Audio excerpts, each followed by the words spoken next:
I'm Madeline Kirkwood, a lead cybersecurity engineer in Denver, and I've lived alone in the mountain house I bought outright at 30. A place that has been mine in every legal and personal sense for years. So when the doorbell rang that morning, I expected a delivery. Not my parents standing there with Preston and Danielle flanking a rented truck behind them.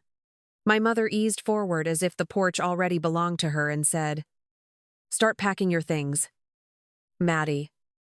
They're moving in tomorrow." While Danielle pressed a hand to her small belly and added that a pregnant woman shouldn't be forced to stay in a cramped apartment. I felt the air tighten when my father said, "Don't argue. This house was always meant for family." And Preston stepped up beside him, insisting that I didn't need all this space the way they did.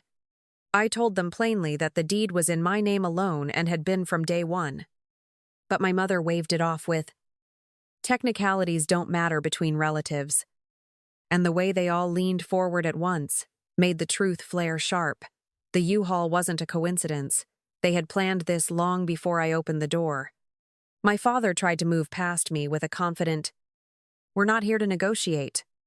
And Preston muttered that I was making a scene, as if refusing a forced eviction from my own home was unreasonable. Danielle let out a practiced sigh and said, "Think of the baby, Maddie," while her eyes drifted into my entryway as though she were already choosing where the crib would go. I kept my hand on the door and said they weren't stepping inside. And Preston laughed under his breath, calling me dramatic, the same word he'd used for years when he wanted something I earned. My mother's voice sharpened as she said, "We raised you better than this." But the sight of the open truck bed behind them, half filled with their boxes, told me more than her tone ever could. They arrived believing the house was already theirs. My phone was in my pocket. And when I pulled it out, Preston scoffed, asking whether I was really calling someone over a misunderstanding. I told him it wasn't a misunderstanding at all and dialed Jordan Whitfield, my attorney, while my father muttered, "You wouldn't dare drag outsiders into a family matter." Jordan answered immediately, and I said they were attempting to take possession of my property, urging him to come with the deed and tax records. My mother whispered to Danielle that I was overreacting like always. But the way she glanced anxiously at the truck told me she knew the situation had slipped out of her hands. Jordan said he was on his way. And when I looked up, Danielle's expression changed. Because she had heard every word and realized this wouldn't unfold the way they expected. As they stood clustered on my porch insisting that I calm down, I kept the door braced with my arm and said the sheriff would be here soon, which made Preston bark. "You called law enforcement on your own family," while Danielle muttered that no judge would side with someone willing to throw a pregnant woman out. My father tried again with a softer pitch, saying, "This is still our family's home." But the U-Haul engine rumbling at the curb, timed perfectly with their arrival, made the evidence impossible to ignore. They hadn't come to talk.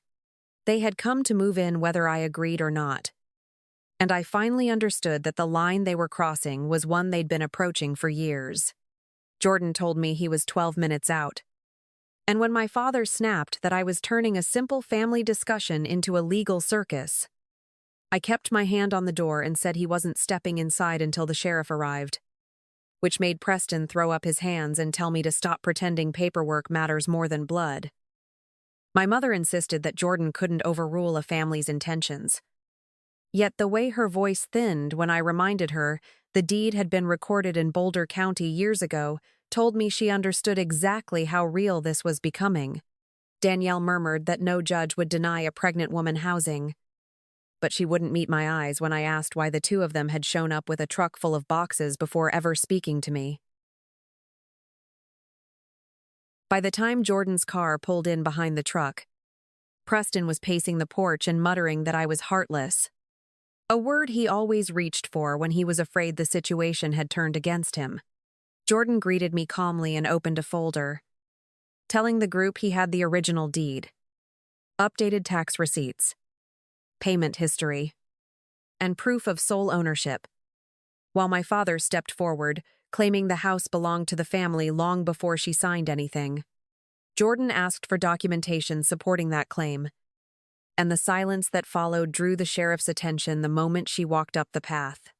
Sheriff Blake listened as Jordan explained the attempted occupation, and when she looked to my parents for their paperwork, my mother stammered that not everything has to be written down. Preston shook his head and said I knew what was fair. But the sheriff cut him off and told them fairness wasn't relevant without legal standing. Sheriff Blake then asked whether anyone besides me had ever lived in the house, paid taxes on it, or appeared on the mortgage. And when my parents admitted they had not, Jordan placed the folder directly into her hands for verification. My father tried again, insisting that families didn't operate on legal terms.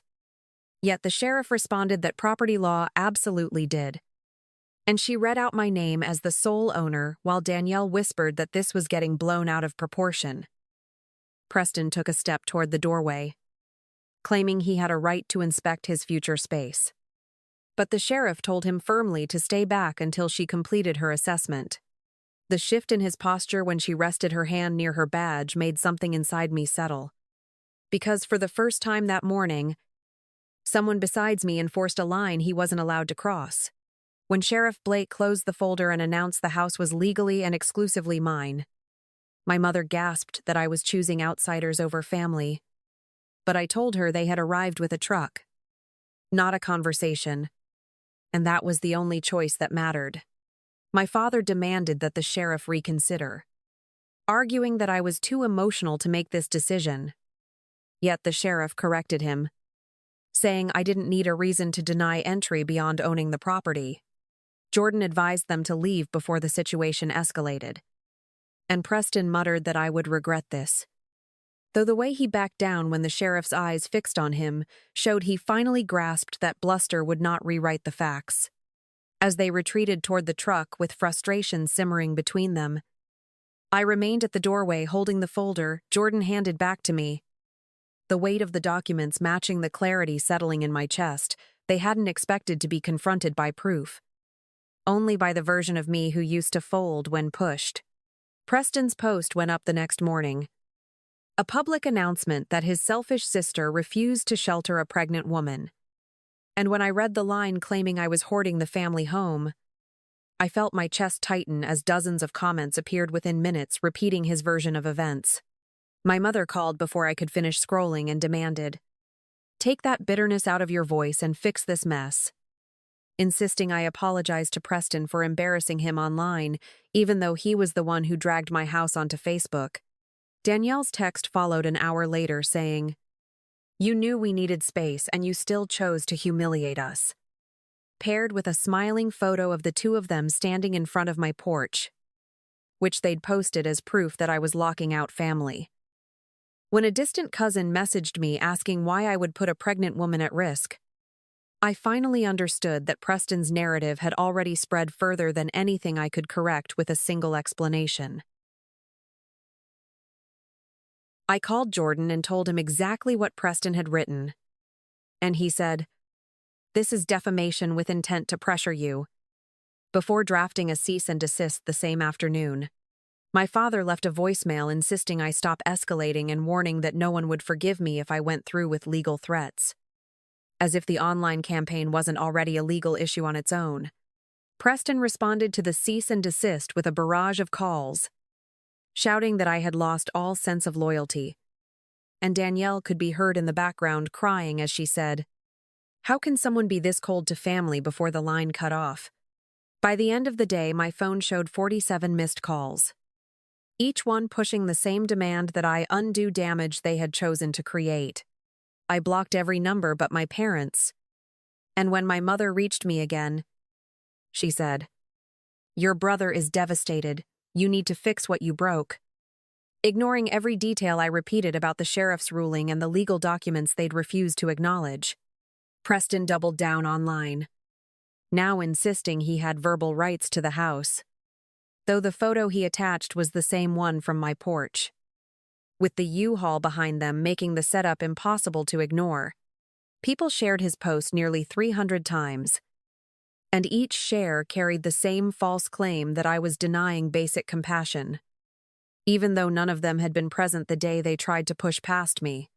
When I screenshotted the posts to Jordan, he said, "This strengthens the case." And I saved each image because evidence was the only thing stronger than the story Preston wanted to tell.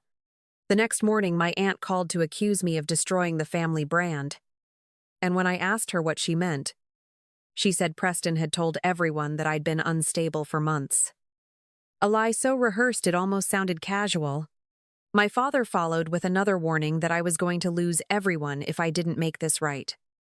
Yet neither of them mentioned the sheriff's ruling or Jordan's documentation, avoiding the one thing they couldn't distort. Danielle chimed in again with, "You're putting unnecessary stress on my pregnancy," as if her decision to join the online smear didn't play any part in that. By the end of the week, the narrative they'd built was spreading faster than the truth, each message demanding something from me that none of them had ever offered in return. And every post they made became another piece of proof that conflict had never been the problem. They simply wanted ownership of something that had never belonged to them. When I pulled into my driveway that evening and saw the shattered pane along the back door catching the light, I felt a cold certainty settle before I even tried my key. And when it turned uselessly in the lock, I whispered, "They didn't," though the broken glass already answered for them. I stepped around the side of the house and found muddy footprints smeared across the new sealant I'd applied last month. Evidence enough that someone had forced their way in long before they bothered changing the lock. When I knocked, Danielle opened the door halfway and said, "You're early. Maddie, we were still sorting your things into the garage." Her tone casual enough to make the violation feel deliberate. Preston appeared behind her and said, "We've decided this is the only reasonable solution, so don't make this harder." While he pocketed a key I never gave him, I told them they had broken into my home. But Preston waved me off with, "You left a spare under the planter years ago, so technically it wasn't breaking in," ignoring the fact that I'd removed that spare long before he made his copy. Danielle crossed her arms and said, "Just grab what you need and let us get settled," as if my house had already been reassigned without my consent. I said the police were on their way. And Preston laughed under his breath, saying, "You think calling 911 is going to change family rights," while Danielle muttered that stress wasn't good for her pregnancy. When I stepped back onto the porch to make the call, Preston shouted that I was inviting embarrassment, though the busted doorframe behind him proved who invited what. Sheriff Blake arrived minutes later, and when I pointed out the splintered wood around the lock, she nodded and asked everyone to remain where they were while she entered with my permission. Preston tried to follow her in and said, "I live here now. You can't keep me out." But she held out a hand and said his access was neither lawful nor recognized. Danielle insisted they hadn't damaged anything. Yet the sheriff found my small safe pried open in the hallway and asked, "You want to explain this," which made both of them fall silent. Jordan walked in behind her, and when he saw the safe, he said, "This is burglary," without needing me to fill in a single detail. Sheriff Blake instructed Preston and Danielle to come outside, and when she told them they were being detained for unlawful entry, criminal trespass, and property damage, Preston yelled that she couldn't arrest a man standing in his family home. I told him it was my home, the same home he'd tried to take by force. And Danielle pleaded, "Maddie, don't do this. Think of the baby." Even as the deputy secured her wrists, my parents arrived just as the patrol car doors closed, and my mother screamed that I was destroying everyone's lives, though her words thinned when she saw the broken glass scattered across the frame. As the cars pulled away and the porch finally fell quiet, I stood inside my doorway with Jordan beside me, the ruined lock still dangling from its screws, and understood that the line they had crossed could never be uncrossed. When Preston's employer called to verify the arrest record and later informed him he was terminated under their zero theft policy, he left me a voicemail saying, "You cost me my career, Maddie." Even though the broken lock and pried open safe made clear he'd done that himself, my father demanded I fix the misunderstanding before it ruins Preston's future. Ignoring every detail the sheriff documented in her report, Danielle sent a text saying, "We can't survive on one income. You've pushed us into a corner," as if the charges had materialized from thin air. By the end of the week, their apartment lease was canceled, forcing them to move into my parents' condo. And the tone of every message shifted from outrage to desperation. My mother called again and pleaded, "Drop the charges so Preston can get rehired." But Jordan reminded her on speaker that burglary and unlawful entry were not civil squabbles that could be undone with a phone call. My father insisted Jordan was inflaming the situation. Yet the paperwork Jordan filed for the restraining order relied entirely on the sheriff's documentation, not accusations he could dismiss as personal bias. When the order was granted, Preston shouted over the phone that I was punishing him for trying to help his family, while Danielle cried in the background that this stress was dangerous for the baby. I hung up when my father tried to argue that the order was unnecessary, because the splintered door frame still sitting in my trash bin answered that for him. Within a month, Danielle initiated a legal separation, telling a mutual acquaintance that she couldn't raise a child with a man who brought cops to the doorstep, though she didn't mention it was their break-in that brought the cops in the first place. Preston called me after she moved out and said, "You destroyed my marriage." But the silence that followed when I asked why she left their condo made it obvious that the consequences were catching up faster than he expected.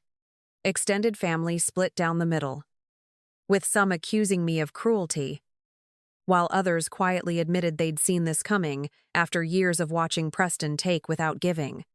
My aunt told me she wanted to stay neutral. Yet the fact she'd shared Preston's earlier Facebook posts suggested neutrality had arrived only after the arrest. Jordan continued preparing for the criminal proceedings, explaining that restitution would be required for the damaged, safe, and forced entry. And I kept every receipt he asked for because I didn't want there to be any gaps when the court reviewed the evidence. My mother called again to say, "You're tearing this family apart." But the truth was sitting right in front of me each night when I checked the updated case docket and saw Preston's charges listed line by line in the court system. Danielle's parents reached out briefly to confirm the timeline of events.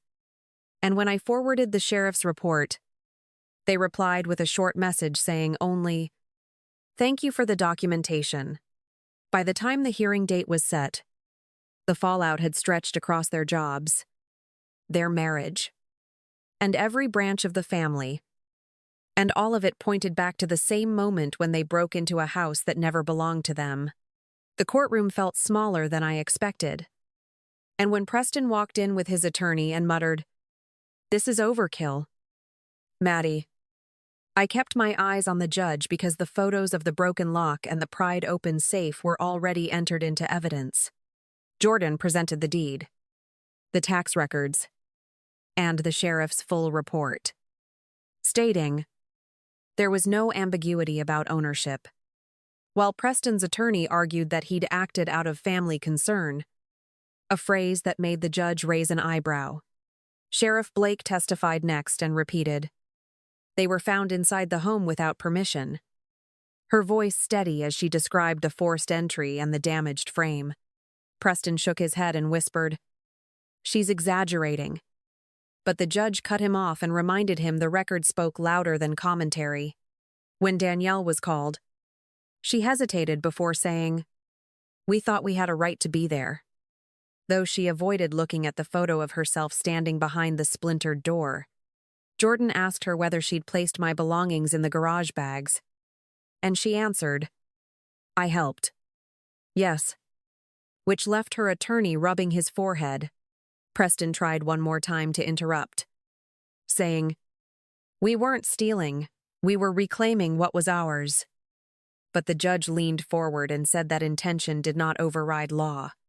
I sat still while Preston glared at me, whispering, "You could have stopped all of this," though the judge's tone made it clear that nothing about their actions had been defensible. When closing arguments ended, the judge reviewed the evidence quietly before stating, "This is a straightforward case of unlawful entry, property damage, and attempted occupation," and she listed each count without softening the language. Preston exhaled sharply as she announced 18 months of probation, 400 hours of community service, and restitution totaling $23,750 for repairs and legal fees.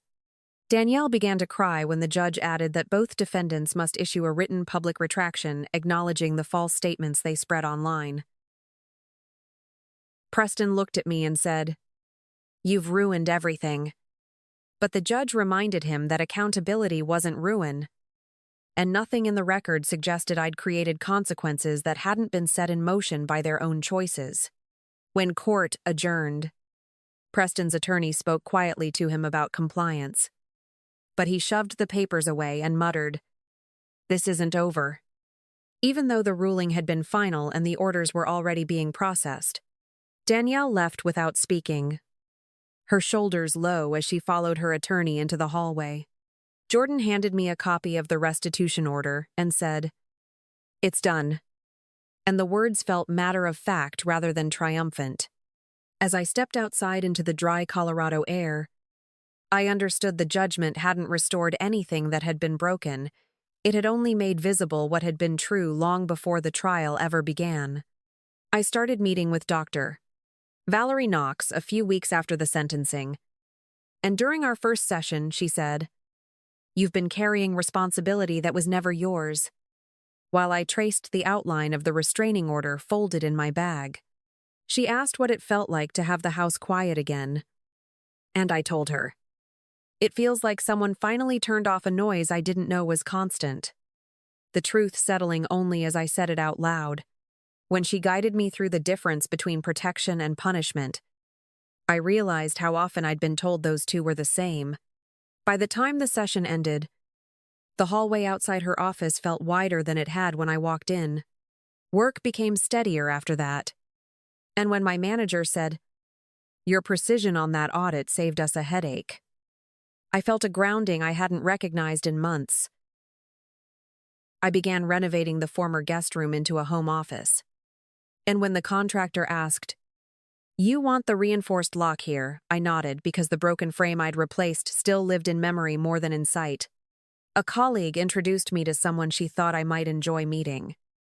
And when David smiled across the restaurant and said, "I've heard you're the kind of person who doesn't flinch from hard truths," I felt my shoulders loosen for reasons I hadn't anticipated. It wasn't romance I needed, it was a conversation that didn't ask me to shrink. One evening, my cousin called and said, "I think I understand you now," explaining that her parents wanted her to co-sign a loan for her brother and calling her refusal selfish. She asked how I learned to say no. And I told her. It wasn't learning, it was unlearning. Because the court docket still sitting in my email reminded me of every step it took to get here. She said she wanted to try therapy, too. And I heard in her voice the same quiet tremor I'd had when I first sat in front of Dr. Tunade. Knox. After we hung up, I walked through my house and felt the kind of stillness that doesn't ask for anything. And for the first time in years, it felt like a place that belonged not just to my name on the deed, but to the life I was finally choosing. When I stood in my finished home office months later and David said, "You look lighter than the first time I met you," I realized the quiet around us no longer felt earned through conflict, but through clarity I hadn't known I was allowed to have. I walked through each room and felt the steadiness that came from choosing my own life instead of defending it piece by piece. The past hadn't vanished, but it no longer dictated the air I breathed or the hours I lived inside these walls. This house was mine again, not because the court confirmed it, but because I finally believed peace was something I was allowed to keep. Thank you for spending this time with me and letting this story live inside your evening or morning, wherever you are, because sharing it feels like closing a door that needed to be shut for a long time. I hope you carry forward whatever strength you found here, the kind that opens space for gentler days and steadier ground. If this chapter resonated with you in any way, I'd be grateful if you subscribed and stayed for the next story. Because building this community with you has been one of the quiet joys I didn't know I'd find. Until then, I hope your own life brings you peace, steadiness, and the room to breathe as fully as you deserve.